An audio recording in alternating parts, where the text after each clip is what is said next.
సూర్యచంద్ర మండలాల్లో మరి నివాసం చేయాలని అంగారకుడి గ్రహం మీద మనిషి ఎంతగానో ప్రయోగాలు చేస్తున్నాడు. చంద్రుడి మీద మరి నివాసయోగ్యమైన స్థలం ఉన్నదని మనుషులు ప్రయోగాలు చేస్తున్నారు. అమెరికా, చైనా దేశాలు అక్కడ రీసెంట్గా చూసినప్పుడు అక్కడ నివాసయోగ్యమైనటువంటి పరిస్థితులు చోటు చేసుకునే పరిస్థితులు ఉన్నాయని చెప్పి కొన్ని రోబోల ద్వారా అక్కడ నివాసయోగ్యమైన స్థలాలను ఏర్పరచాలని వాళ్ళు ప్రణాళిక చేస్తున్నారు. కానీ దేవుని గుర్తెరగలేదు. భూమి తప్ప మనిషి నివాసయోగ్యమైన స్థలం ఇంకోటి లేదని చెప్పి బైబిల్ గ్రంథం ఏనాడు హెచ్చరించబడింది, చెప్పబడింది. కానీ మనుషులు అలా ఆలోచించేటలా ఇక్కడ నుంచి ఇంకా వేరే చోట నేనేదో సాధించాలని చెప్పి దేవుని మర్చి దేవునిగా స్థుతించకుండా, దేవునిగా భయపరచకుండా అనేక విధాలుగా పరితపించిపోతున్నాడు. కానీ దేవుని గురించి ఆలోచించడం లేదు. తన ప్రాణాలు మాత్రం పోగొట్టుకుంటున్నారని దేవుని గురించి తిరగకుండా. సృష్టి దేవుని కోసం అని మనకు అర్థమైంది. ఇంకా మనం పరిశోధన చేసినప్పుడు ఈ సృష్టి ఎంతగానో జరుగుతున్నప్పుడు కానీ, ఈ కాలక్రమంలో ఇన్ని పరిస్థితులు జరుగుతున్నప్పుడు కానీ సృష్టి గురించి మానవుడు తెలుసుకోవడం లేదు. సృష్టి గురించి తెలుసుకోవడమే కాకుండా ఆ సృష్టిని చేసిన దేవాది దేవుడిని మర్చిపోతున్నాడు. ఆ మర్చిపోయే క్రమంలో తన గురించి తాను కూడా మర్చిపోతున్నాడు. అన్ని అనుభవిస్తున్నాడు. కానీ సృష్టి గురించి ఆలోచించేసేదేమో తన గురించి తాను ఆలోచించేటల్లా.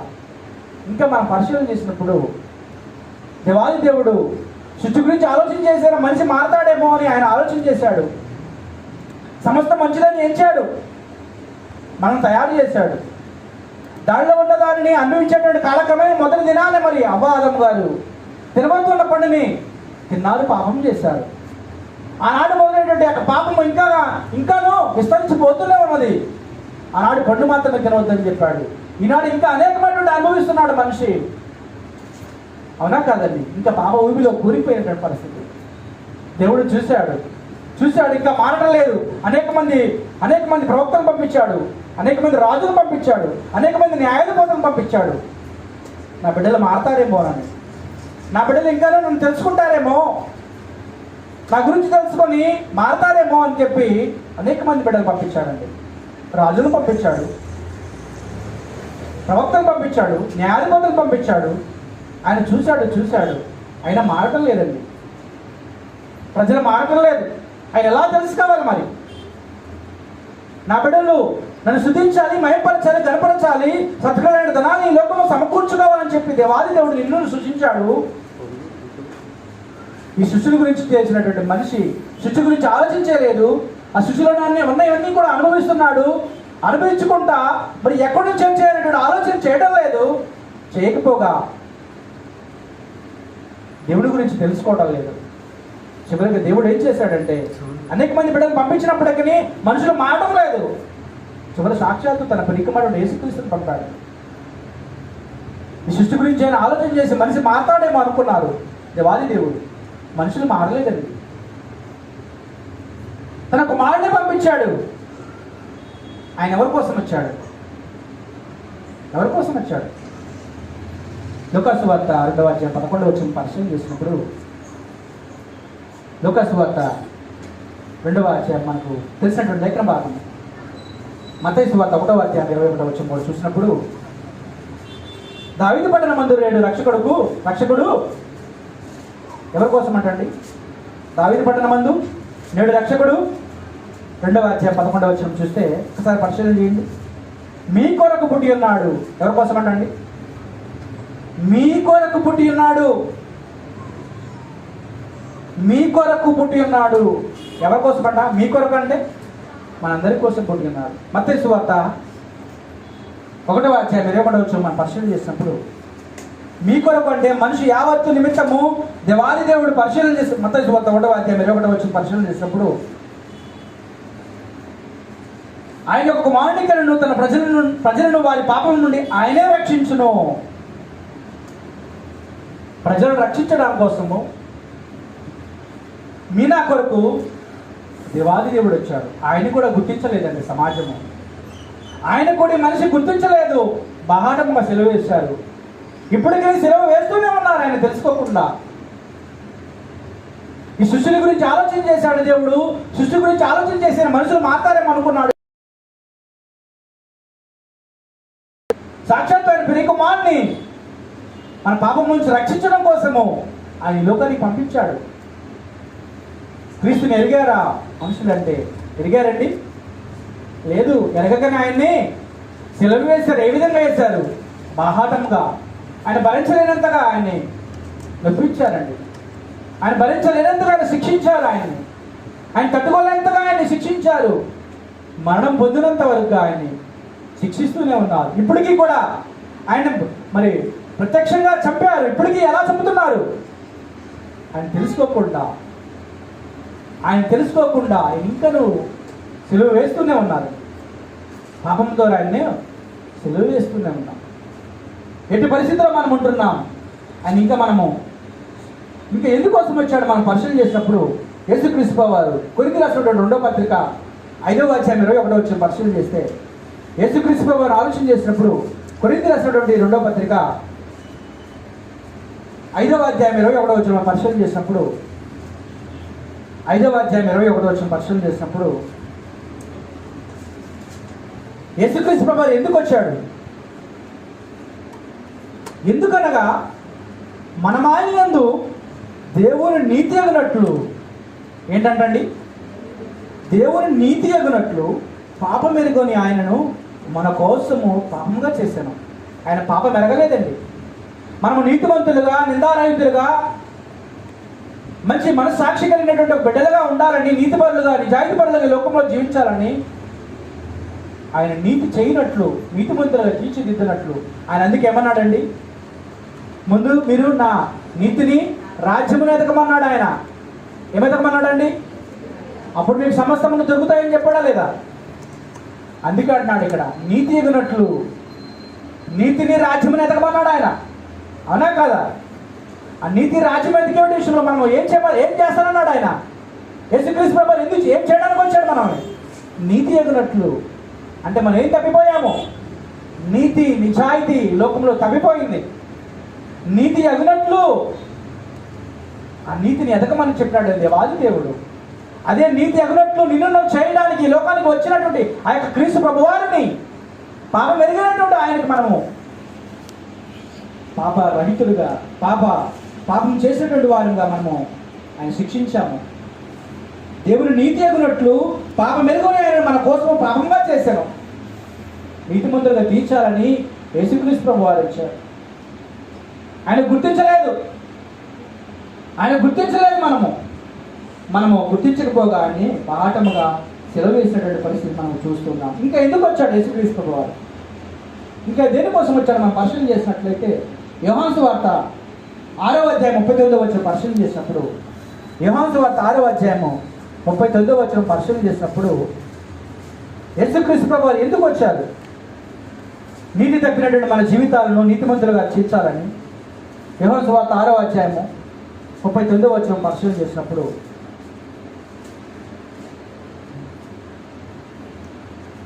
ఆయన నాకు అనుగ్రహించిన దాని అంతటిలో నేనేమియు పోగొట్టుకొనక అంత్యదినమున దాన్ని లేపుటే నన్ను పంపిన వారి చిత్తమై ఉన్నది.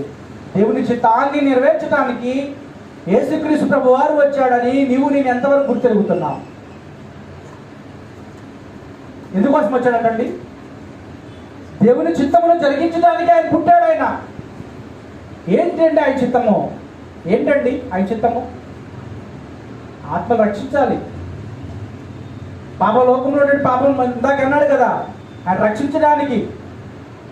మత్తయి సువార్త 1వ అధ్యాయం 21వ వచనం ఏం చెప్పబడి ఉంది? ఆయన పాపం రక్షించడానికి వచ్చాడు. ఆత్మలు రక్షించేటువంటి బిడ్డగా ఆయన మనకి ఈ లోకంలో మనం అందరం రక్షించడానికి వచ్చాడని మనము గుర్తెరగాలి. అయినా కానీ ఆయన గుర్తెరిగామా? మనము గుర్తెరగలేదండి మనిషి. ఇంకా మనం పరిశీలన చేసినప్పుడు కొలస్సీ రాసిన పత్రిక 1వ అధ్యాయము 1వ అధ్యాయం 19వ వచనం మనం పరిశీలన చేసినప్పుడు యేసుక్రీస్తు ప్రభువారు ఎందుకు వచ్చారు? కొలస్సీ రాసిన పత్రిక 1వ అధ్యాయము 19వ వచనం మనం పరిశీలన చేసినప్పుడు ఒకసారి మనం పరిశీలన చేద్దాం. ఆయన యందు సర్వ సంపూర్ణత నివసింపవలనని ఆయన శిలువ రక్తము చేత సంధి చేసి ఆయన ద్వారా సమస్తమును, అవి భూలోకమందున్నవైనను పరలోకమందున్నవైనను, వాటన్నిటిని ఆయన ద్వారా తనతో సమాధానపరచుకోవాలని తండ్రి అభీష్టమాయెను. తండ్రి నెరవేర్చేటువంటి ఆ కోరికలో తన రక్తముతో మనుషులను పరిశుద్ధపరిచి దేవునితో సమాధాన పరచులకు పుట్టాడు ఆయన. మనుషులందరూ సమాధానం తప్పిపోయి ఉన్నారు. దేవుని రక్తము చేత ఆయన సమాధాన పరచాలని, ప్రతి మనిషికి కూడా సమాధాన పరిచి ఆయన పరిశుద్ధ రక్తములు పాలుభూస్తూ అవ్వాలని చెప్పి మనుషులు రక్షించాలని ఆయన పుట్టాడు. సమాధానం లేదండి మనుషులకి ఈ దినాన. ఆ సమాధానం కోసము అందరి మధ్యలో సమాధానం చేయాలని, ఒక కుటుంబంగా నిన్ను నన్ను తీర్చిదిద్దాలని, క్రీస్తు సంఘం అనే కుటుంబంలో నీవు నేను జీవించాలని, పరిశుద్ధులుగా ఉండాలని, నిర్దోషులుగా ఉండాలని ఆ యొక్క సంఘంలో మనందరం కూడా సమాధానంగా ఉండి ఆ పరిశుద్ధ రక్తంలో పాలుభాగస్తం అవుతూ నిత్యం మన జీవితాన్ని కొనసాగించుకుంటూ వెళ్ళాలని చెప్పి ఆయన సమాధానపరచడానికి లోకానికి వచ్చాడు. సమాధాన కర్త అయినాడు ఆయన. అలాగే కర్త కాడైనా దేనికి కర్త అండి? సమాధానానికి కర్త ఆయన. అతి సమాధానం పరచడానికి నీకోసం నా కోసం వచ్చాడు. మనం సమాధానం తప్పిపోతున్నాం. అటువంటి అండర్స్టాండింగ్ మాలో లేదు. అటు అండర్స్టాండింగ్ నీవు నేను కలిగి తండ్రి చిత్తాన్ని నెరవేర్చండి బిడ్డగా. భూలోకముందున్నవైన పరలోకముందున్నవైన వాటన్నిటినీ ఆయన ద్వారా తనతో సమాధానం పరుచుకున్న వలన తండ్రి అభిష్టమైంది. ఆయన ఆజ్ఞ జారీ చేశాడు. అటు సమాధాన పరచడానికి వచ్చాడు ఆయన. అయినా కానీ మనము ఆయన్ని గుర్తించలేదు. మనం పరిశీలన చేసినప్పుడు, సృష్టిని గురించి ఆలోచన చేసినప్పుడు మన కోసం అని తెలియపరచబడింది. యేసుక్రీస్తు ప్రభువుని గురించి ఆలోచన చేసినప్పుడు ఆయన మన కోసం వచ్చాడని కేటాయించబడింది. అయినా కానీ ఆయన మనము గుర్తించలేదు. బాటముగా సెలవు వేస్తున్నాం. ఆయన భరించినటువంటి విధంగా ఆయన సెలవు వేస్తున్నాం. ఇంకా సెలవు వేస్తున్నామేమో ఆయన గురించి తెలుసుకోకుండా, ఆయన ఎంత భక్తులు కలగకుండా ఇంకా ఉన్నామేమో మనము. ఆయన ఇంకా నేను సమాధాన పరచబడకుండా, బాప్తిజం పొందకుండా ఆయన ఇంకా సెలవు వేస్తున్నామేమో గుర్తెరగాలి. ఈ జీవితం ఎందుకని నేను పరిశీలన చేసుకోవాలి. ఇంకా మనం పరిశీలన చేసినప్పుడు పరిశుద్ధ ఆత్మను కూడా మన కోసం పంపించాడండి ఆయన. భూలోకాన్ని చూసినప్పుడు దాని గురించి ఆలోచించలేదు మనిషి. దేవుడిని గుర్తెరగలేదు. యేసుక్రీస్తు ప్రభువారి గురించి ఆలోచన చేసినప్పుడు ఆయన గుర్తెరగాడంటే గుర్తెరగలేదు. బాణంగా ఆయన సెలవు వేసుకున్నాడు. పరిశుద్ధాత్ముడు నీకు నాకు సంచకరువు ఉన్నాడు. ఆయన కూడా పంపించాడండి. ఒక పరిశీలన చేసినప్పుడు రోమిలికి రాసిన పత్రిక 5వ అధ్యాయము, రోమిలికి రాసిన పత్రిక 5వ అధ్యాయం 5వ వచనం పరిశీలన చేసినప్పుడు, రోమిలికి రాసిన పత్రిక 5వ అధ్యాయం 5వ వచనం పరిశీలన చేసినప్పుడు ఒకసారి మనం బైబిల్ గ్రంథాన్ని తెలిసినట్లయితే రోమిలికి రాసిన పత్రిక 5వ అధ్యాయము 5వ వచనం పరిశీలన చేద్దాం. ఎందుకనగా ఈ నిరీక్షణ మనను సిగ్గుపరచదు. మనకు అనుగ్రహింపబడిన పరిశుద్ధ ఆత్మ ద్వారా దేవుని ప్రేమ మన హృదయంలో కుమ్మరింపబడి ఉన్నది. ఎలాగండి? పరిశుద్ధ ఆత్మ ద్వారా దేవుని ప్రేమ మన హృదయంలో కుమ్మరింపబడి ఉన్నది. పరిశుద్ధ ఆత్ముడు దేవుని ప్రేమను మన హృదయంలో కుమ్మరించటకు వచ్చాడని మనం ఎప్పుడైనా గమనించామా? మన సంచకరువుగా ఉన్నాడని మన పక్షముగా దేవుని జ్ఞాపకు పరిశుద్ధాత్ముడు మనకి ఇక్కడ పనిచేస్తున్నాడు. మనం గుర్తిరుగుతున్నామా? మంచి ఏదో చెడు ఏదో తెలుసుకొని మనం ఏదైనా తప్పు చేస్తున్నప్పుడు నువ్వు తప్పు చేయకూడదని గద్దించేటువంటి వాడి పరిశుద్ధాత్ముడు. నేను తప్పు చేస్తున్న పరిస్థితుల్లో చెడు ఏదో మంచి ఏదో తెలుసుకొని సరైనటువంటి దాంట్లో మనము ఎరిగేటువంటి పరిస్థితుల్లో పరిశుద్ధాత్ముడు నిత్యం మనకు సంచయగాలుగా పనిచేస్తున్నాడని మనం ఎప్పుడైనా గుర్తెరుగుతున్నామా? మన దోషారోపణ ప్రకారం మనం వెళ్తున్నామా? ఏ రీతిగా మనము ఆలోచన చేస్తున్నాం, ఏ రీతిగా మన ఆలోచన ఉన్నది అని మనం గుర్తెరగాలని. మన పక్షాన దేవునికి విజ్ఞాపన చేయటకు పరిశుద్ధాత్ముడు వచ్చి ఉన్నాడు. మన పరిశుద్ధాత్మను కూడా మనము గుర్తెరగట్టలేదు. సృష్టిని గురించి ఆలోచన చేసినప్పుడు మనిషి గుర్తెరగలేదు. అది నా కోసమని, దేవుడు నా కోసం సృష్టించాడని, యేసుక్రీస్తు వారి గురించి ఆలోచన చేసినప్పుడు ఆయన నా కోసం వచ్చాడని, నా పాపల నిమిత్తం చనిపోయాడని, నా ఆత్మ రక్షించడానికి ఆయన యుగంలోకి వచ్చాడని ఈ దినాన ఈ ప్రాణం ఆగిపోతుందో తెలియదండి. అటు ఆత్మ గురించి ఆలోచన చేయాలి మనం. ఇవన్నీ ఎందుకు చెబుతున్నామంటే మన ఆత్మ రక్షించబడాలి. ఎందుకు రక్షించబడాలండి? మన ఆత్మ రక్షించబడాలి. ఈ శరీరము నిష్ప్రయోజము, ఈ అందమైన శరీరము, ఈ 2 చేతులు 2 కాళ్ళు, అందమైన ముఖాలను చూసుకొని సౌందర్యాన్ని చూసుకొని విరవిపోతున్నామేమో మనము. లేదండి, మట్టిలో కలిసిపోయేటువంటిది. నేను అనేటువంటి అనుకుంటే నేను అంటారు. నేను అంటే శరీరము కాదు, ఆత్మని గుర్తించాలి. నేను అని మనం అంటాం కదా, నేను అంటే ఎవరండి? మీతో మాట్లాడించేది ఎవరు? నాతో మాట్లాడించేది ఎవరండి? ఆత్మ. ఈ శరీరము కాదు. ఈ యొక్క శరీరం అనే గుడారములో ఆత్మ నివసిస్తూ ఉంది. దాని సమయం వస్తే అది వెళ్ళిపోతూ ఉంది. అది ఎప్పుడు వెళ్ళిపోతుందో తెలియదు, ఏ విధంగా వెళ్ళిపోతుందో తెలియదు, ఎప్పుడు దేవుడు పిలుచుకుంటాడో తెలియదు, మరణం అనేటువంటిది ఎలాగొస్తుందో మనకు తెలియదు. ఈ లోపల మనం ఏం చేయాలంటే ఆ దేవాది దేవుని గుర్తించాలి. ఆ దేవాది దేవుని గుర్తించాలి. ఈ యొక్క పాపం నుంచి మనం విముక్తి పొందాలి, మన ఆత్మ రక్షించుకోవాలి. అందుకు ఈ మాటలు చెప్పబడుతున్నాయి. నేను ఆలోచన చేయాలని చెప్పబడుతున్నాయి ఈ మాటలు. ఎందుకు చెప్తున్నామండి ఈ మాటలు? ఆలోచన చేయాలని చెప్పి మనిషి ఆలోచించడం లేదు కనుక ఈ దినాన మేము ఆలోచింపచేసేటువంటిది దేవుని మాటలు మాత్రమే. ఈ లోకంలో ఏ సినిమాలు చూస్తేనో, ఏ స్టోరీలు చెప్తానో మనిషి యొక్క హృదయము మారదు. దేవుని యొక్క మాటలకు మాత్రమే. అవి మన ఎముకల్లో మరి ఎంత జొచ్చుకుపోయేటువంటి కండరాలలో, రక్తంలో చోల్చుకుపోయేటువంటి కెపాబిలిటీ ఉన్నటువంటి ఇది ఏంటంటే అంత శక్తిగా సామర్థ్యం కలిగింది వాక్యం మాత్రమే. ఆ మాటలు విని నేను మారుతామని మన హృదయము, ఈ బండ బారినటువంటి మొండి బారిన హృదయము మారుతుందని చెప్పి ఈ మాటలు చెప్పబడుతున్నామండి. ఈ సామాన్యమైన మాటలు కాదు. నువ్వు పెడచెవిని పెడుతున్నావేమో, విని విన్నట్టు ఉంటున్నావేమో. తస్మాత్ జాగ్రత్త, ఒకనొక దినాన్ని మనము మరణిస్తాం, మరణించవలసి ఉన్నది. అట్టి మరణం లోపల నేనేం చేయాలి? నా పరిస్థితి ఏంటి? నేను ఎందుకు పుట్టాను? నేను చనిపోయే ఒక దినం ఉంది. ఆ చనిపోయే లోపల నేనేమి చేయాలి? నా బిడ్డల పరిస్థితి ఏంటి? ఇప్పుడు రీసెంట్గా చూసినప్పుడైతే 2-3 నెలల క్రితము మా అక్క మేనత్త కొడుకు చనిపోయాడు. తను ఎలా చనిపోయాడంటే తాగి చనిపోయాడు. తను పట్టించుకోలేని పరిస్థితిలో, గద్దించలేని పరిస్థితిలో, తనకి 37 సంవత్సరాలు. తాగి లోపల నుంచి బ్లడ్ పడిపోయి చనిపోయాడండి. 32 సంవత్సరాలకు ముగించాడు జీవితం. తను చెప్పేవాళ్ళు లేరు, పట్టించుకునేవాళ్ళు లేరు. బానిస అయిపోయాడు. ఆ బానిస బతుకులోంచి బయటికి రాలేకపోయాడు. మనము ఏ రీతిగా వస్తుందో తెలియదు. యాక్సిడెంట్ రూపంలో వస్తుంది, జబ్బు రూపంలో వస్తుంది, ఏ విధంగా చనిపోతామో తెలియదు. ఒకనొక దినాన జ్వరం అంటే భయపడేవాళ్ళు కాదు. ఇప్పుడు జ్వరం వచ్చినా తను ఎంతో తక్కువ అంచనా వేయకూడదండి. జ్వరం వచ్చినా కానీ జ్వరంతో అయితే చనిపోతున్నట్టు పరిస్థితి. మానవుని ఏ రీతిగా మోహించుకొని వెళ్తుందో తెలియదు. సావు అనేటువంటిది ఈ చనిపోయే లోపల నేనేమి చేయాలి? నా బ్రతుకేంటి? నేను ఎందుకు బ్రతుకుతున్నాను? నా బ్రతుకిచ్చిన దేవుని నేను గుర్తిస్తున్నానా? నాకంటూ ఒక దినం ఉంది, నేను చనిపోతాను. శాశ్వతమని అనుకుంటున్నావేమో. ఈ లోపల సంపాదించుకోండి, నేను నా బిడ్డలకు పోగలిస్తే నేను చనిపోతాను అనుకుంటున్నామో. అది కాదు దేవుడు కోరుచున్నది. ఆయన గుర్తించాలని, ఆయన గుర్తిరగాలని ఈ సృష్టి చేశాడు. నేను ఆయన గుర్తించాలని క్రీస్తు ప్రభువును పంపించాడు. నేను ఆయన గుర్తించాలి. పరిశుద్ధాత్మను సంచకరుగా ఈ లోకంలో నివసింపడానికి ఆయన యోగ్యతించడానికి గుర్తిస్తున్నామా? ఆయన మాటలు పెడుతున్నామేమో, మనము విన్నట్టు ఉంటున్నామేమో. జాగ్రత్తగా ఉండాలి. ఇక్కడ దేవుడు ఉన్నాడని మనం గుర్తించాలి.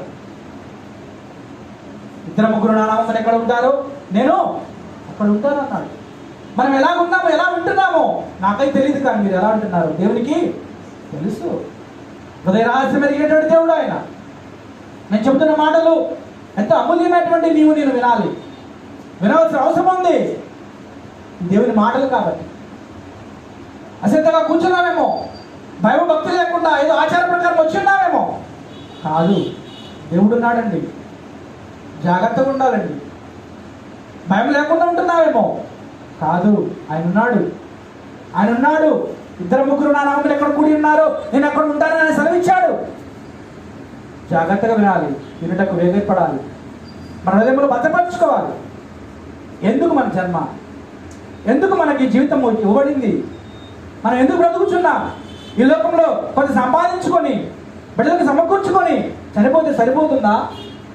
బిడ్డలకు మంచి ఉద్యోగాలు రప్పించి, బిడ్డలకు ఒక మంచి పెళ్లిళ్ళు చేసి, వాళ్ళకి మంచి ఉన్న స్థితిలో ఉంచి మన మరణిస్తే సరిపోతుందా అని అనుకుంటున్నారేమో. కాదు, ఈ లోకంలో మాత్రమే. కానీ ఆత్మ అనేది ఒకటి ఉందని, అది ఆరిన అగ్నియా, నిత్యము నివసించే ప్రదేశాలు 2 ఉన్నాయని చెప్పి నువ్వు అప్పుడైనా ఆలోచన చేసావా?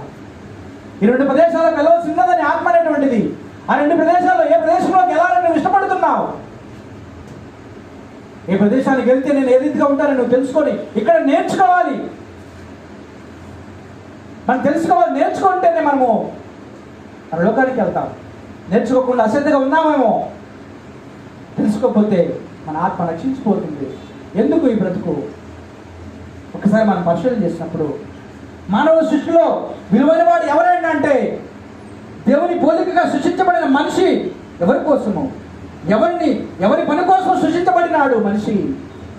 మన పని మనం చేసుకుంటూ ఈ లోకంలో జీవించాలని అనుకుంటున్నావా? లేచిన దగ్గర నుంచి ఏదైనా ఉద్యోగానికి వెళ్ళి కొంత డబ్బు సొమ్ము చేసుకొని సాయంత్రానికి మరి పడుకొని లేచి మళ్ళీ అదే పనిలో ఉంటూ అలా జీవనాన్ని కొనసాగించుకుంటే సరిపోతుంది అనుకుంటున్నావా? ఎవరి కోసం ఈ సృష్టి? ఎవరి కోసం నువ్వు సృష్టించబడ్డావు? లేచిన దగ్గర నుంచి మనిషి కొంత సంపాదించుకోవాలి. ఈ దినాన్ని చూసినప్పుడు కొంత వేగిరిపాటు కలిగి పరుగులు పెడుతున్నాడు. మొత్తం ప్రపంచ మానవాళికి కూడా పరుగులు పెడతా ఉంది. ఎందుకు ఈ జన్మ అని మనం ఒకసారి పరిశుద్ధంగా నన్ను అడిగినప్పుడు యెషయా గ్రంథం 43వ అధ్యాయం 7వ వచనం పరిశీలన చేసినప్పుడు యెషయా గ్రంథం 43వ అధ్యాయము యెషయా భక్తుడు మనకు చెప్తున్నాడు. 43వ అధ్యాయము 7వ వచనం పరిశీలన చేసినప్పుడు ఒకసారి చదివి వినిపించండి. యెషయా గ్రంథము 43వ అధ్యాయము 7వ వచనం పరిశీలన చేసినప్పుడు నా మహిమ నిమిత్తము నేను సృజించిన వారిని నా నామం పెట్టబడిన వారందరినీ తెప్పించము. ఎవరి నిమిత్తం అంట అండి? నా మహిమ నిమిత్తము సృష్టించబడిన వారిని. ఆయన మహిమ కోసం ఆయన మహిమపరచాలండి. ఎందుకంటండి ఈ జీవితము? ఎందుకట? ఆయన మహిమపరచాలని. ఆయన మహిమపరచడం కోసము నీవు నేను ఈ లోకానికి వచ్చాము. ఒక మహిమానితుడుగా నీవు నేను ఉండాలని, ఆయన మహిమపరచాలని. నీకు నాకు ఆయన యొక్క జన్మనిచ్చాడు. ఆయన ఎప్పుడు ఆయన మహిమపరుస్తున్నాము? ఎంతవరకు ఆయన స్తుతించే బిడ్డలుగా ఉంటున్నాం, కొనియాడే బిడ్డలుగా ఉంటున్నాం, మహిమపరిచే బిడ్డలుగా ఉంటున్నాం, దేవుని సంతోషపరిచే బిడ్డలుగా ఉంటున్నామా? ఆయన ఎప్పుడైనా నీ జీవితంలో నీవు నేను జ్ఞాపకం చేసుకుంటున్నామా? ఒక రోజులో లెక్చిన దగ్గర నుంచి పడుకునేంత వరకు నీ నా జీవితంలో ఎప్పుడైనా దినంలో ఒక రోజైనా ఆయన ఎప్పుడైనా తలుచుకుంటున్నామా మన జీవితంలో? లేకపోతే మన పనుల్లో పడిపోయి ఏం చేయాలని ఆలోచన చేసుకుంటాం, పరితపించిపోతుంటాడు మనిషి. ఎప్పుడైనా రోజు మొత్తంలో ఒక్కసారైనా ఆయన్ని తలుచుకుంటున్నామా? ఆయన మహిమపరచడం అవసరం. మహిమపరచడం అంటే పాటలు చేస్తున్నాం, ఆయన ఒక వాక్యం చదువుకుంటున్నాం, ఆయన గీతాలు పాడుకుంటున్నాం. ఆయన మహిమపరిచే విషయంలో నీవు ఎప్పుడైనా ఒక రోజు మొత్తంలో ఎప్పుడైనా ఆలోచన చేస్తున్నామా? పని బాటల్లో పడి వెంగిరి పడుతూ ముందుకు వెళ్ళిపోతున్నామా? ఏ రీతిగా ఉన్నామా? రోజు మొత్తంలో ప్రార్థన చేయడం విషయంలో కానీ, వాక్యం చదివే విషయంలో కానీ, పాటలు పాడే విషయంలో కానీ, ఎవరికైనా చెప్పే విషయంలో కానీ, మన ప్రేమ చూపే విషయంలో కానీ, మన ప్రవర్తనను విశ్వాసుల మాదిరిగా అన్నాడు కదా, మాటలోను ప్రవర్తనలోను పవిత్రతలోను విశ్వాసుల మాదిరిగా జీవించమని చెప్పాడు కదా, ఆ రీతిగా చూపించే విషయంలో కానీ మనం ఏ రీతిగానైనా మనం మహిమపరుస్తున్నామా? ఒక రోజులో ఒకసారైనా ఆయన తలుచుకుంటున్నామా? ఏ రీతిగా ఉంది మన జీవితం? ఒంటరిగా ఉన్నప్పుడు మనం ఏ రీతిగా ప్రవర్తిస్తుంటున్నాం? నడుచుకుంటూ వెళ్ళినప్పుడు, పడుకున్నప్పుడు, మన ఉద్యోగాలు ఉన్నప్పుడు ఏ రీతిగా ఉంటుంది? ఆయన ఎప్పుడైనా తలుచుకోవాలి. నిత్యము మనం ఎప్పుడైనా ఖాళీగా ఉన్నప్పుడు ఆయన మాత్రం స్మరిస్తూ ఉండాలి. ఆయన కడాలి దేవాది దేవుడు తెలియదు, అందుకే స్తుతించుడు అని చెప్పి ఆయన కొనియాడుతున్నాయండి. మన హృదయాన్ని గోచరమ కాదు, గాలి స్తుతిస్తూ ఉంది. ఆయన మాట వినడమే ఆయన స్తుతించడం, ఆయన ఆజ్ఞకు కట్టుబడి ఉండడం, ఆయన మహిమపరచడం, ఆయన కనపరచడం. ఆయన మాట వింటుంది గాలి, ఆయన మాట వింటుంది సృష్టి. గాలి వింటుంది కాబట్టి నిత్యం 24 గంటల్లో ఒక నిమిషం ఆగిపోయినా అండి మన ప్రాణాలు స్మాష్. అవునా కాదా? అంతగా ఆయన స్తుతిస్తున్నాయి, అంతగా ఆయన మహిమపరుస్తున్నాయి గాలి కానీ ప్రతిదీ సృష్టి యావత్తు కూడా. మనము రోజు మొత్తంలో ఒక్కసారైనా కలుసుకుంటున్నాం, మహిమపరుస్తున్నామా? ఎలాగుంది మన జీవితం? ప్రాణాలు పోయేటప్పుడు గుర్తొస్తాడండి దేవుడు. ఏదైనా అనారోగ్య పాలైనప్పుడు గుర్తొస్తాడండి దేవుడు. హాస్పిటల్లోకి వెళ్ళినప్పుడు, వెంటి లేచి మీద ఉన్నప్పుడు, తట్టుకోలేని పరిస్థితిలో ఉన్నప్పుడు ఆ దేవుడు గుర్తొస్తాడండి మనిషికి. అయ్యో నా బిడ్డకి ఎలా ఉందయ్యా, నా కుమారుడికి ఎలా ఉందయ్యా, నా కుమార్తెకి ఎలా ఉందయ్యా, నా బిడ్డ పాస్ అవ్వాలయ్యా, నా బిడ్డ చెడిపోయాడు, నా బిడ్డను బాగుపరిచాయా. అప్పుడు కాదు, ముందుగానే మనం ఏం చేయాలట? మేలుకోవాలి. ముందుగానే మేలుకోవాలి. దీపం ఉండగా ఇల్లు చక్కబెట్టుకోవాలి, మేలుకోవాలి. ముందుగానే మొక్క ఉన్నది మానవమున అమ్మదు. ముందుగానే మొదటి మెట్టుగా అన్నప్పటి నుంచి నిత్యం మన ప్రాణం ఎప్పుడు పోతుందో తెలియదు కాబట్టి ఆయన నామస్మరణ చేస్తూనే ఉండాలి. హిందువులను చూసినప్పుడు వాళ్ళు ఒక బుక్ పెట్టుకొని 10,000 సార్లు శ్రీరామ శ్రీరామ అని రాస్తారట. అవునా కదా? విన్నారా మీరు? రాస్తారండి బుక్ పెట్టుకొని 10,000 సార్లు రాస్తే వాళ్ళు ఒక నమ్మకం. అది ఆయన నామస్మరణ అని, శ్రీరామ నామస్మరణ అని ఒక బుక్ ఉంటుంది. ఆ బుక్లో వాళ్ళు శ్రీరామ శ్రీరామ అని 10,000 సార్లు రాస్తే వాళ్ళు ఒక నమ్మకం. అది మనము వాళ్ళకి అంత ఇదిగా ఉంటే, దేవాది దేవుడిని, నిజమైన దేవుడిని నమ్మిన నీవు నేను ఎంతవరకు ఆయన నామాన్ని సృష్టించాలి, మయమరచాలి. ఆయన నామ నిమిత్తము సృష్టించబడిన నీవు నేను అని చెప్పి ఖండితంగా బైబిల్ మనకు హెచ్చరిస్తూ ఉంది. ఆయన నామాన్ని నీవు నేను ఎప్పుడు ఎంతవరకు మన బిడ్డల కోసము, మన భర్త కోసము, మన పిల్లల కోసము, మన బంధువుల కోసము, శ్రేయోభిలాషం కోసము ఆయన నామము స్తుతిస్తున్నాం, మయపరుస్తున్నాం. ఆ బ్రతికిచ్చిన దేవుని నీవు నేను మయపరుస్తున్నామా? ఆయన నామ నిమిత్తము సృష్టించబడిన వారి కోసము అని చెప్పబడుతూ ఉంది లేఖన భాగం. ఇంకా ఎందుకు మనం సృష్టించబడ్డాం? దావీదు రాసినటువంటి కీర్తనలు 149వ అధ్యాయం, దావీదు రాసినటువంటి కీర్తనలు 149వ అధ్యాయం మనం పరిశీలన చేసినప్పుడు, దావీదు రాసినటువంటి కీర్తనలు 149వ అధ్యాయం ఇందాక చదివినటువంటి లేఖన భాగాలు 149వ అధ్యాయము 10 నుంచి 14 వచనం పరిశీలన చేసినప్పుడు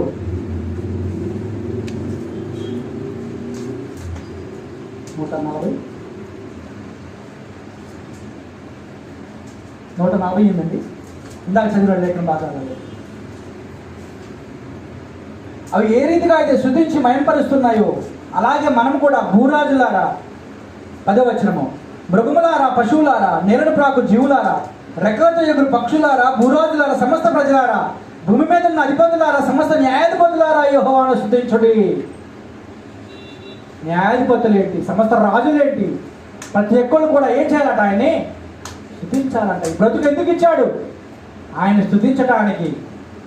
బ్రతుకు ఎందుకు ఇచ్చాడండి? ఆయన స్తుతించాలని బ్రతుకు ఇచ్చాడు. మనకొక్కరికే కాదు, భూరాజులారా, సమస్త ప్రజలారా, భూమి మీద ఉన్న అధిపతులారా, న్యాయాధిపతులారా యెహోవాను స్తుతించుడి. ఎంతవరకు స్తుతిస్తున్నాం మనం?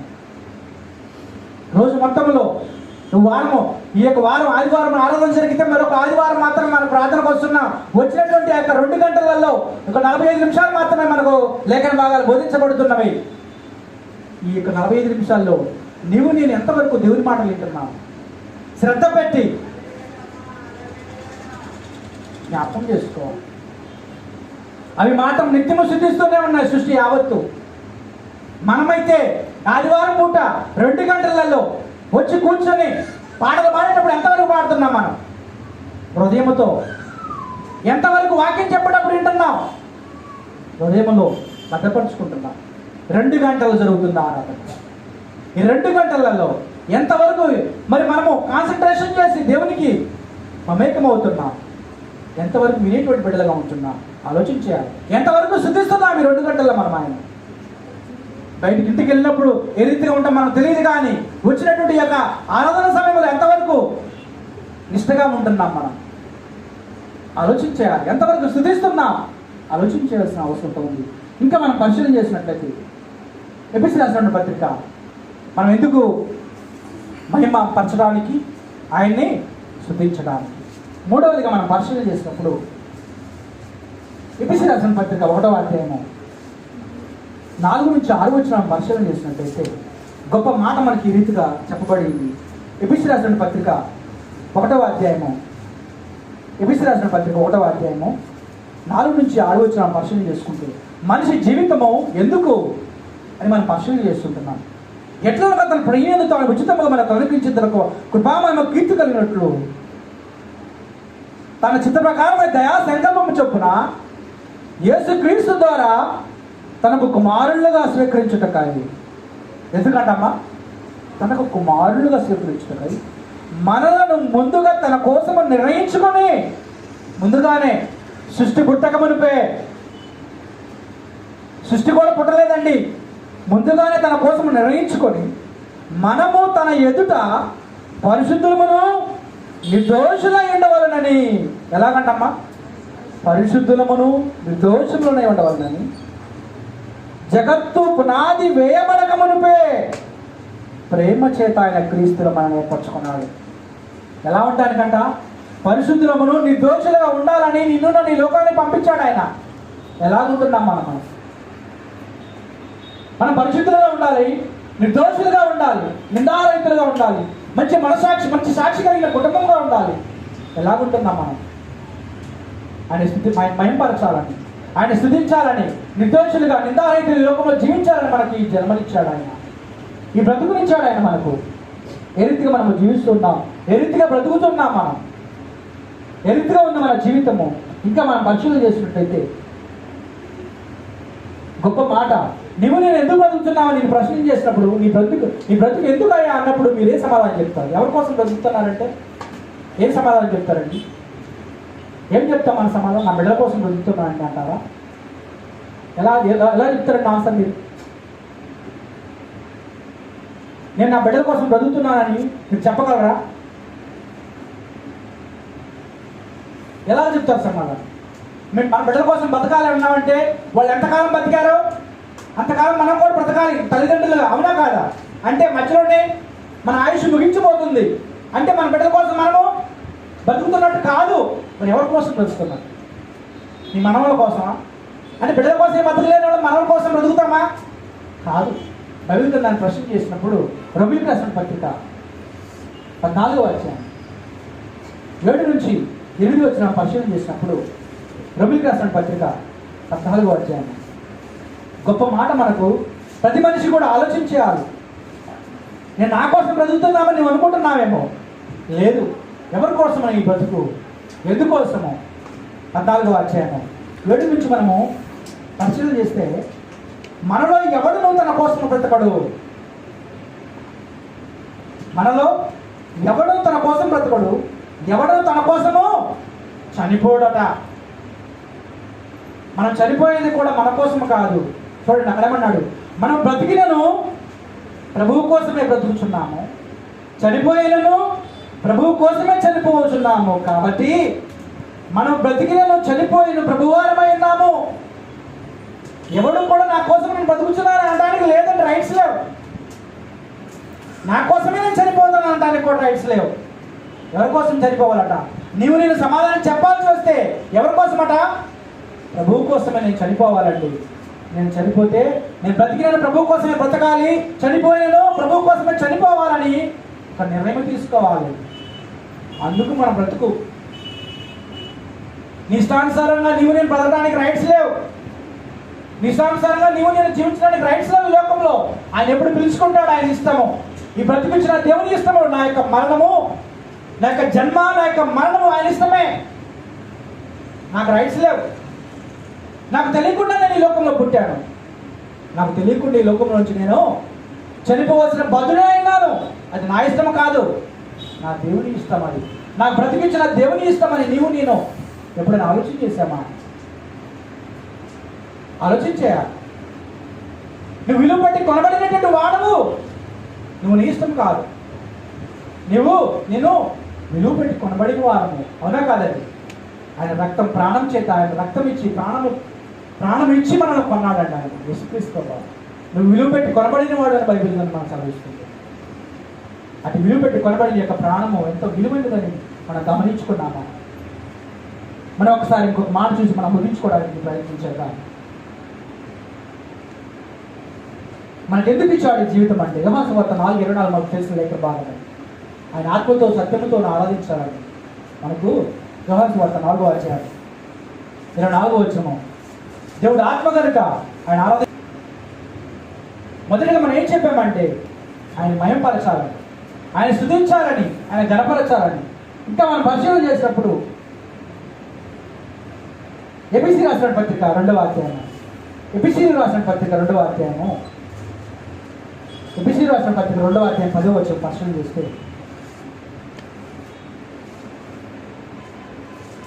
10వ వచనం, మరి వాటి యందు మనం నడుచుకోవాలని దేవుడు ముందుగా సిద్ధపరిచిన సత్క్రియలు చేయుటకై మనము క్రీస్తు యేసునందు సృష్టించబడిన వారమై.